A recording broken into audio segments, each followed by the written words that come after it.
right, ladies and gentlemen, thank you for tuning in. I'm Charles E. Smith Jr. This is an Inside Sports production. Of course, this is football talk, and hard to believe we're already up to Week 12 here in the NFL. So plenty of stuff to break down, plenty of news, plenty of games, lots of controversies and everything going on. So let's go ahead and get right into it. Of course, I don't do the show alone. As you know, I enlist only the best talent available.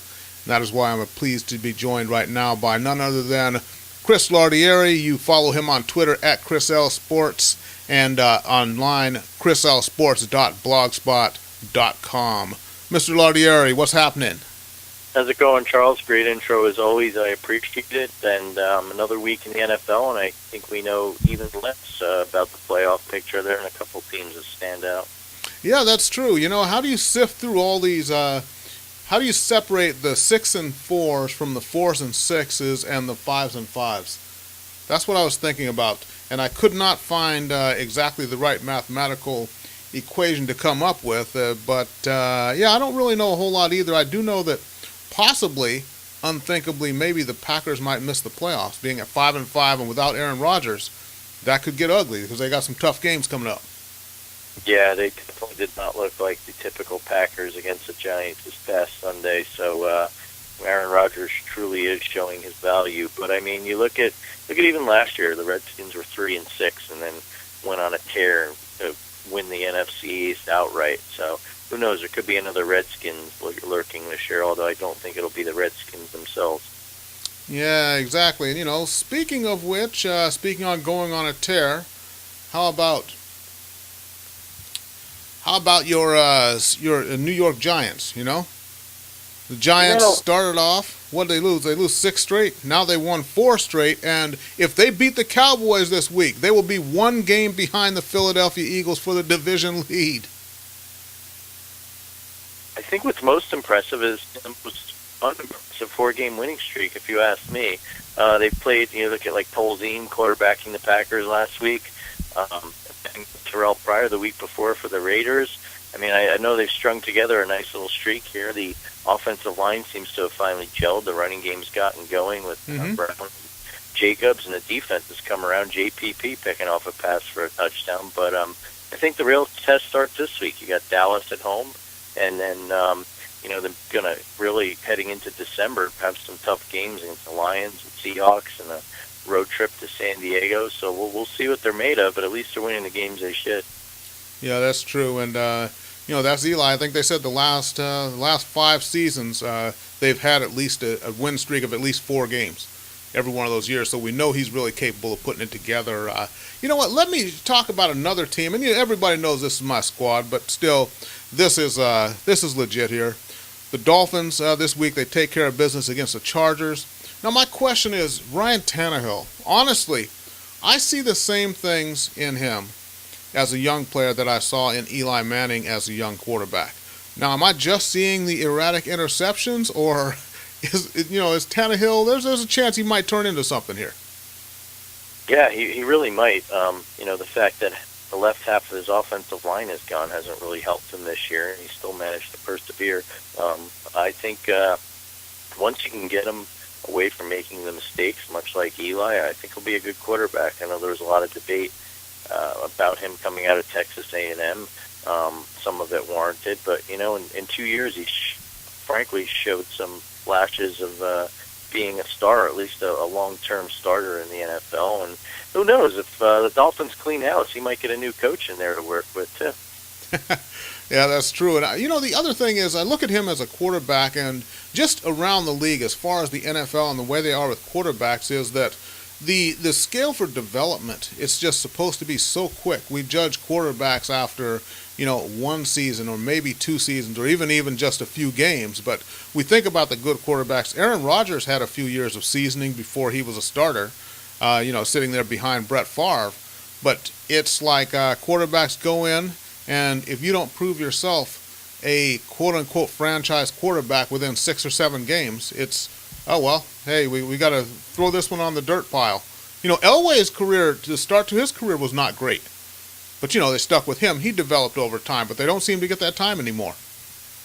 No, especially with the amount of money that these top 5, 10 draft picks get paid, there's really no learning curve and no room for error. You're seeing it with RG3, and now even though he's not as highly paid, Colin Kaepernick, everyone seems to be doubting him. Is he a flash in the pan? Well, I think it's the second season. Defenses have caught up to him, and there is a sort of a learning curve.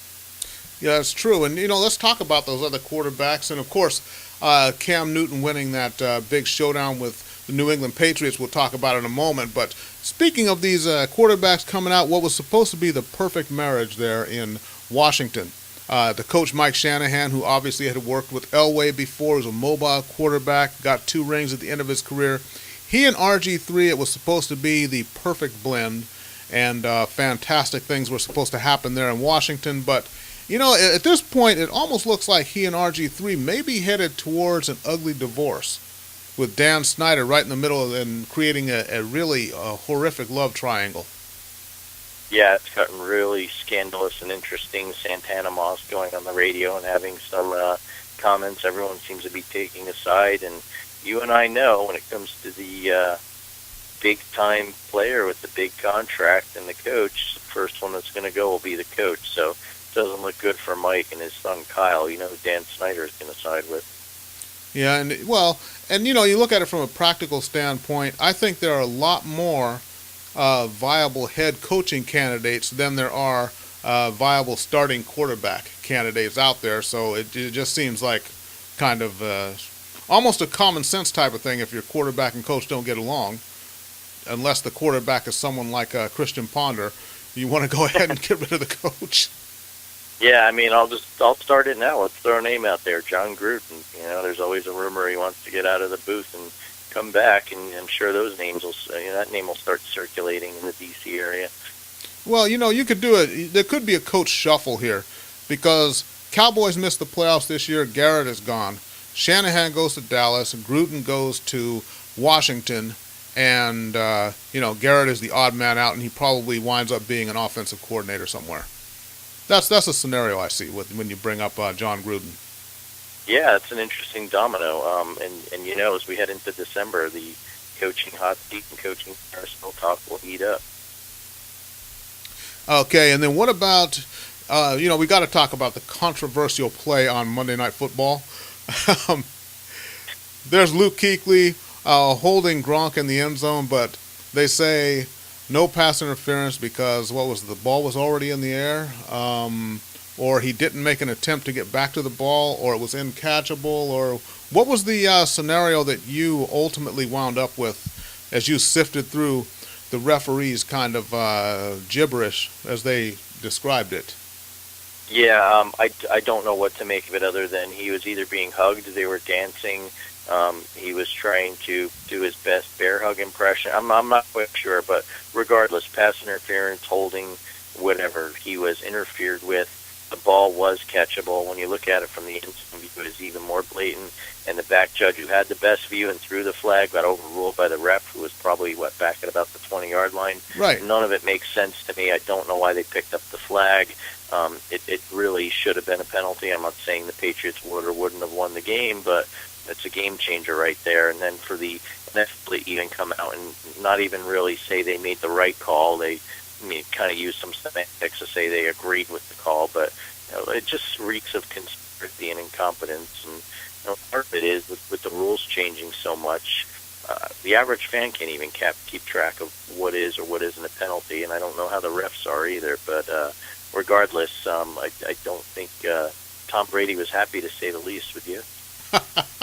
No, I don't think so. And you know what I hope happens here, because one of my pet peeves really about the NFL the way it is today is that it's so geared towards the offense and trying to create more scoring, because that's what non-football fans understand. And of course you want to increase the game's popularity, but maybe this will set a precedent, just like the Calvin Johnson the touchdown they took away from him last year at the beginning of the year kind of set the precedent for how they call touchdowns now, how closely they look at it.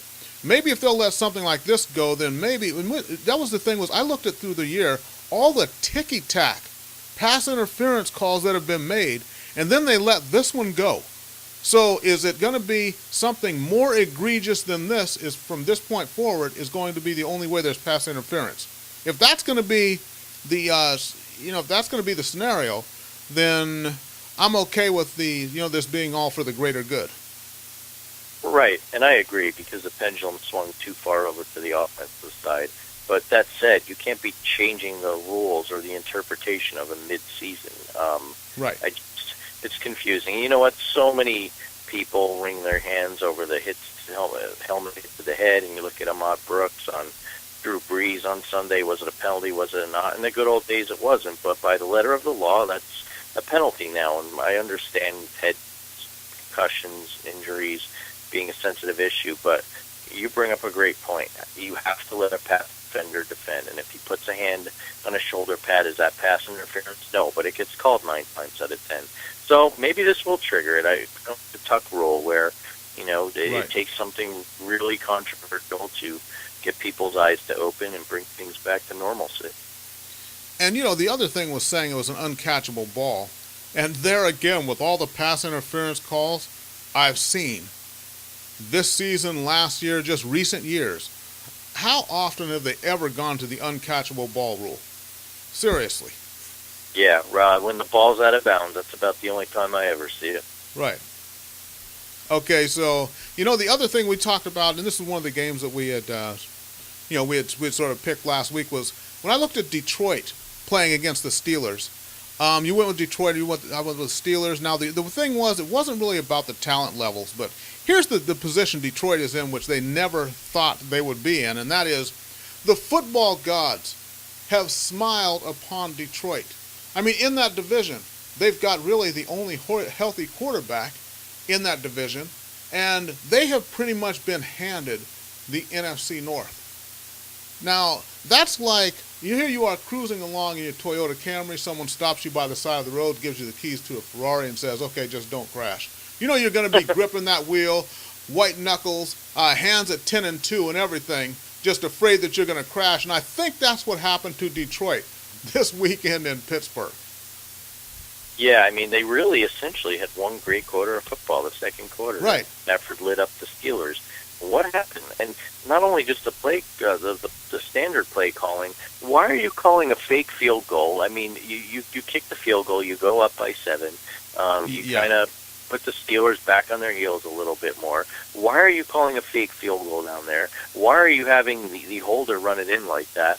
And, I mean, just take the points. It's not like you're running up the score or looking to score points. I mean, I don't get it. Scott Linehan, questionable call there. And I feel like that play was a turning point. The Steelers come back and score, and it was like the air was completely deflated from any momentum the Lions had in that game.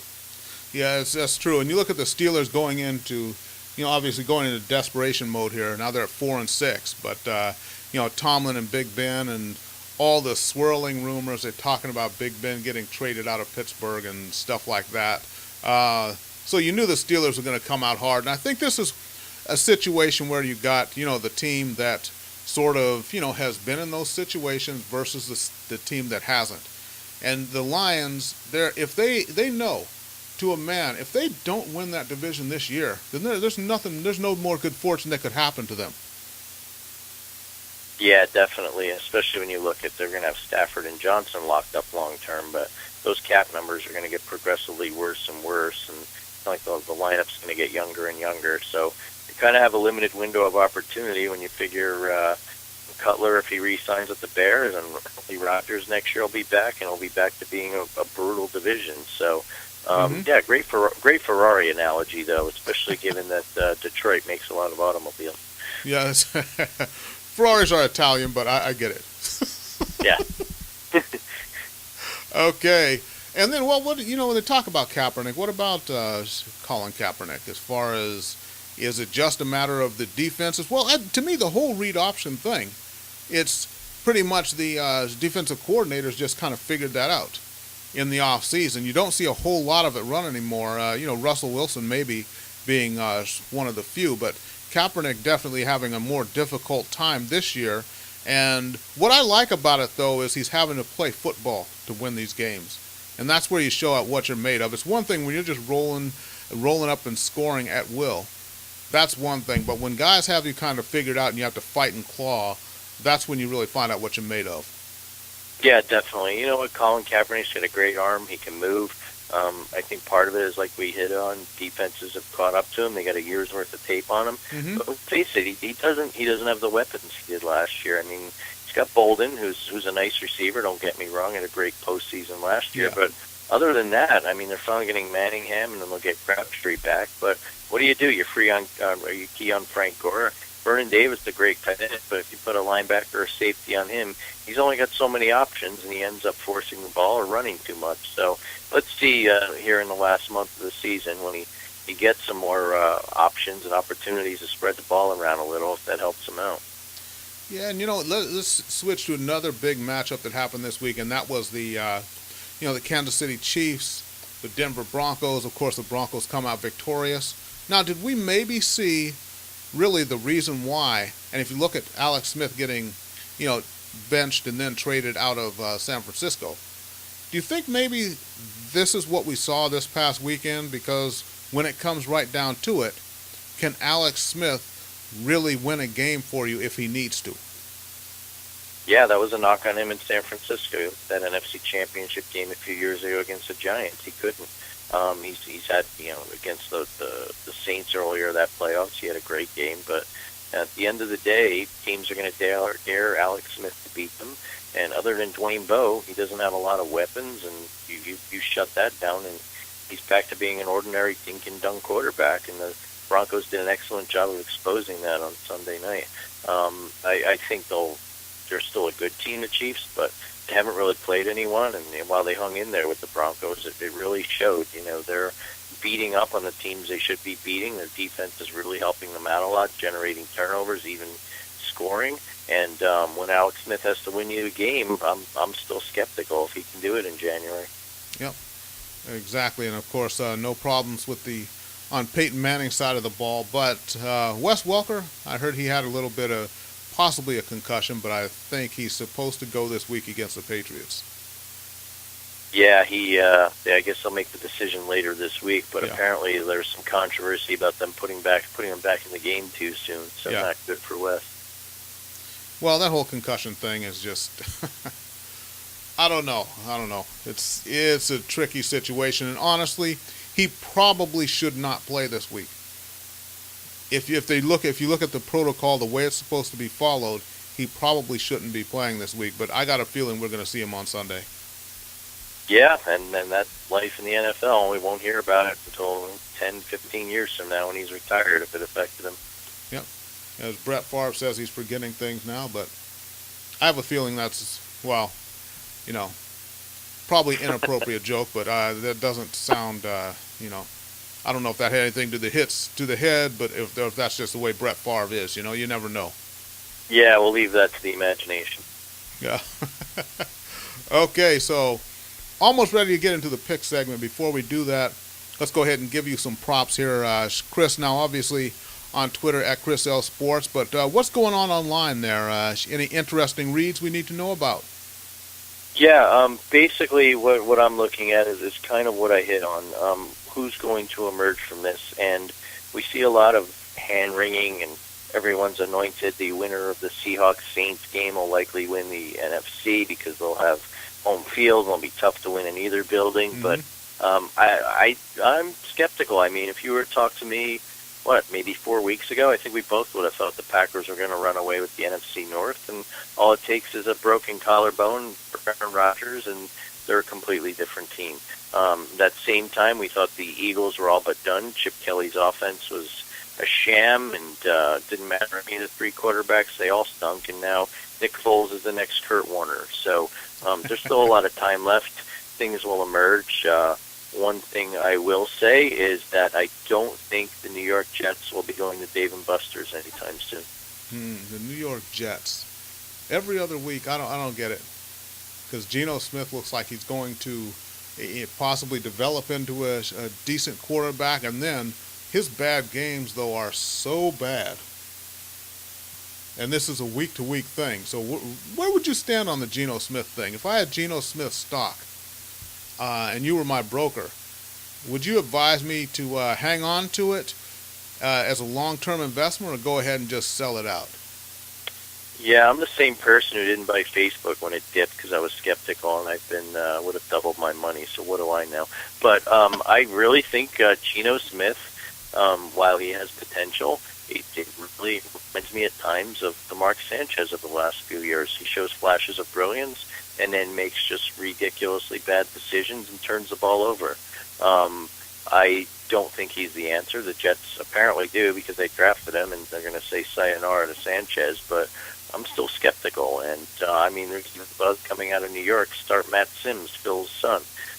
When you're getting to that point, then, maybe the Jets really still don't believe in Geno Smith. Maybe they figure, let's give him a shot for a year or two. But, the strange thing is he could still get his team into the playoffs with the wacky AFC. So, personally, I don't think he's the answer. I think at some point, if Rex Ryan loses his job, they'll bring in a new coach, a new regime who will say, this isn't my quarterback, and they'll start from scratch with someone else.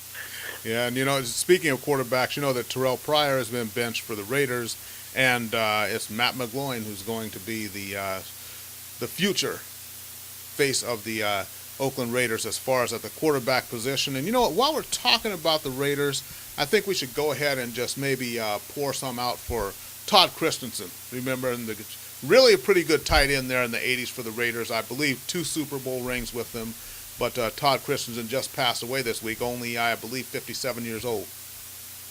Yeah, very sad. And, some of you who are younger than us might remember him as an announcer. He did games on NBC and then worked for ESPN, I believe. But he was really one of the he and Kellen Winslow in the old AFC West days were the 2 kind of forerunners to the pass-catching tight ends. Right. It used to be tight ends or glorified tackles or blockers, and they brought them in on running downs, and they'd use a 2 tight end set, which is fairly unheard of these days. And he was really one of the forerunners of that. Jim Plunkett liked throwing to him. He actually wore number 46, I believe, which was unheard of for a tight end. But, really an underrated player, and just reading his obituary, kind of a Renaissance man, a real smart guy and well-read and knew a lot of trivia. And just, it's sad when you see these guys we grew up watching dying way before their prime. But, at least on the bright side, this wasn't another head trauma or concussion issue, or it would have been a really big deal this week in the NFL circle. Yeah, that's true. And I also got to give it to him. Back in the day, he had one of the best white man Jerry curls I ever saw. He sure did. Okay. So let's go ahead and get into the picks of the week segment here. The segment we all love, even though it has just so tortured me this year. I've been so tasked by this. And there we see the last week I was 3-3. Chris was 4-2. The season totals. Chris has got me a tidy 10-game lead here as we head into what's called in boxing the championship rounds. So let's go ahead and get on with the picks of the week here. And, okay, first game. Good old AFC West matchup. Old school San Diego Chargers coming off that loss to the Dolphins. Chargers at 4-6, looking into some desperation territory in Kansas City to play the Chiefs. The Chiefs at 9-1 now. How do you see this one? I'm going with the Chiefs. I think they rebound. They play well at Arrowhead. I really just, even though they lost to the Broncos, I thought their defense put up a good effort against the mighty Peyton Manning. I think they'll have a better matchup against the Chargers this week. Rivers been hanging in there just for whatever reason. That team cannot get it in from inside the, 10-yard line or so. From a momentum perspective, I just think that the Chargers are on a downswing. The air is coming out of that balloon, and they traditionally don't play well in Arrowhead, so the Chiefs rebound this week. Okay, well, you'd think that with the desperation factor involved, because going from 4-6, going to 4-7, that's going to put yourself in a precarious position where the best you can be is 9-7 for the year. I think this is a game the Chargers have to win this game. They must win this game. The Chargers, I'm going to go ahead and go with them and Phillip Rivers and see how they do here. But I got to put my money on the Chargers because this is it's flat out a must-win for them. They can't take the division. Their only chance of a wild card. They cannot give up this game. So With that premise, I'm going to go ahead and go with Phillip Rivers and the mighty San Diego Chargers. Well, somewhat mighty. Yeah, this week I like it. You're pulling one out of the hat there, taking a shot. We're really swinging for the fences. Well, I'm very proud of you. It takes a lot for you to pick the Chargers. It does, trust me. Okay, and the team that we mentioned before, we talked about earlier, the New York Jets. New York Jets in 5-5, going into Baltimore. Baltimore is now 4-6. Had that heartbreaking loss and had to sit through a tornado and everything, and then still lost the game there in Chicago. But which Geno Smith will show up? Which Jets team will show up? They're in Baltimore. Baltimore's 4-6. Again, desperation time. Yeah, that was Jets. really a tough loss for the Ravens, and I would have liked to pick them this week.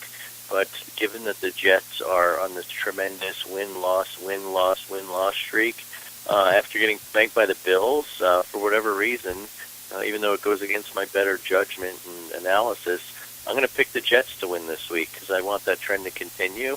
And for whatever reason, the Jets always seem to win and play up to the level of their competition this year. Look at what they did against the Saints, going in against the defending Super Bowl champs, and watch them pull it out of a hat. I have no statistical or analytical proof of this, and I'll probably lose it, but I'll go with the Jets. Okay, well, inexperienced Jets quarterback going against the Super Bowl champs in their home city, the Super Bowl champs being in desperation mode. You know I got to go with the Ravens on this one. Of course. Okay. They're the Super Bowl champs. That's it. No further analysis needed. They're the Super Bowl champs, and they're playing the New York Jets. End of story. Yep. Okay, next no, game. I don't know why I'm following that combination, and I know it'll blow up one of these weeks. No, I know. The Jets are hard to pick. It's hard to say what they're going to do week to week. I'm just picking on the situation. That's all. Yeah. Okay, and then Minnesota at Green Bay. Minnesota only sitting at 2-8 at Green Bay. Green Bay without Aaron Rodgers. And you got to like that Minnesota defense maybe a little bit with Jared Allen and those boys to give Tolzien a little bit of problem there. So, but do they have enough to go into Green Bay and hang a loss on the Packers? I'll go ahead and pick this one here. I'm going to go Vikings with this. I'm going to go with Adrian Peterson to get off against the Packers defense, and I think it's going to be an ugly game. This is going to be an ugly, imperfect game. But I go for the Vikings to win this game, probably by 2 or 3 points. Yeah, I'm going to have to agree with you, and this is heresy, and we probably be institutionalized for making this pick a few weeks ago. But I didn't like what I saw out of Tolzien. The Packers are really in disarray, and at least the Vikings can run the ball. So we'll agree for once this week. Okay, so next game. Indianapolis Colts, 7-3 in Arizona to play the surprising Arizona Cardinals. Cardinals at 6-4 and really look like they're hitting stride. Now, the only thing about the Indianapolis Colts is, they look good, and the Colts are a good team. But they can really go out there and lay an egg sometimes. I mean, how did they lose that game to St. Louis a couple of weeks ago? No idea. 38-3? Was that what it was? That was something ridiculous like that, yeah. So that's the only thing that would think that you wouldn't think they would march into Arizona and spank the Cardinals. But that aside, I'm going to go ahead and go with Indianapolis in this game. I like Andrew Luck, and I like them to continue playing well now. And Arizona playing some good ball as well. This is going to be an entertaining game, but I like Indianapolis. I'm going to have to disagree with you on this one. Normally I'd pick the Colts, but given that they're facing their former interim coach / offensive coordinator, Bruce Arians, and the fact that quietly the Cardinals have emerged in the playoff race for a wild card. Their defense is playing really well. Carson Palmer, definitely an improvement at QB this year. I'm going to go with the Cardinals in an upset. I could just see, like you said, this is one of these games that the Colts should win, but they'll take their eye off the ball. Okay, we'll see. And the next game, of course, big matchup. And anyone who's not excited about this one, maybe you don't have a pulse. But Dallas going into New York to play the Giants. Dallas at 5-5. The Giants at 4-6. if the Giants win this game, they will have the identical record, 5-6, and then Dallas will be 5-6. They'll both be one game back of the Philadelphia Eagles. And as JPP said about this game, blood will be spilt. How do you see this one? Bloody. Yeah. Actually, with the way the Giants are playing, albeit erratic, they're still winning games, just waiting for the offense to click one of these weeks, and I think this might be the week. With the running game now and some protection, I think Eli will have time to throw the ball. The Dallas defense got completely torched by the Saints a few weeks ago. They really missed Sean Lee in the middle there, and I think that this is a tale of two teams of momentum. The Giants are trending upward, and the Cowboys downward. Could end up being a shootout and a close game. They always seem to be this way between the two, but I'll go with the Giants. Yeah, and Dallas, well, rarely do they trend upwards. I think if when they're lucky, they're kind of trending sideways at a slightly upward trajectory. That's what I'd say about the Dallas Cowboys. But I like the Giants. The Giants are rolling. They finally, it is about getting comfortable with the offense and Eli getting settled in. And one of the things I think about regular season is what regular season is for is fine-tuning, getting all those things working so that you're hitting stride as you go into the playoffs. And I'm not saying necessarily the Giants are making the playoffs, but I wouldn't really bet against it. And when people look at the Giants and look at their records and things, and they made the Super Bowl, won the Super Bowl after having gone 9-7, but nobody talks about the Packers when they won that Super Bowl and had to qualify on the last day by beating Chicago in Chicago, and then they went on to win the Super Bowl. But everyone talked about just Aaron Rodgers and the great offense, but it's about playing good ball at the right time, and I like the Giants in this game. Great point. Okay, last game, of course, Denver Broncos in Foxborough to play the New England Patriots. All the history, there's Brady, there's Manning, there's AFC Championship games, everything. I don't even really need to go through it. 9-1 Denver at New England to play the 7-3 New England Patriots. How do you see this one? If what had happened in Carolina hadn't happened last week, I would have picked Denver, but I think the Patriots are going to be a team on a mission. I also think the fact that, let's face it, Peyton never really plays great in Foxborough.